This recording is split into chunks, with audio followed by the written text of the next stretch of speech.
Welcome to our channel. Today we how to check UnitedHealthcare deductible balance, benefits guide step by step clearly. To check your UnitedHealthcare deductible balance, start by visiting the UnitedHealthcare website. Log into your account using your username and password. If you don't have an account, click on the register button to create one. Once logged in, navigate to the claims and coverage section of the site. Look for an option labeled deductibles or health benefits. Click on that option to view your deductible details. You should see your current deductible balance displayed. Take note of any amounts that have been met versus your total deductible. For further clarification, you can download your benefits summary.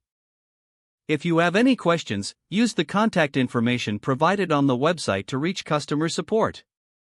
You can also check your deductible balance using the UnitedHealthcare mobile app. Download the app from the App Store or Google Play if you haven't done so already. Log into the app with your account credentials. Once in the app, navigate to the Benefits section. Your deductible balance should be readily available for you to review. Review your balance regularly to stay informed about your healthcare expenses.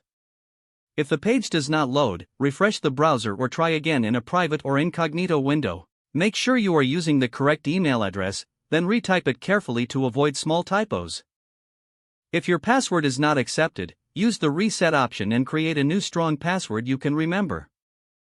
Check your spam folder for verification or security emails, then complete any requested confirmation steps. Enable two-factor authentication if available to improve account security and reduce unauthorized access risk. After signing in, review your profile details so your contact information and settings are accurate and current. If you see an error message, note it down and try again after restarting your device and internet connection. Log out when you finish, especially on shared devices, to keep your account and payment information secure. If the page does not load, refresh the browser or try again in a private or incognito window. Make sure you are using the correct email address, then retype it carefully to avoid small typos. If your password is not accepted, use the reset option and create a new strong password you can remember. Check your spam folder for verification or security emails, then complete any requested confirmation steps. Enable two-factor authentication if available to improve account security and reduce unauthorized access risk. Don't forget to like this video and subscribe to our channel for more step-by-step tech guides.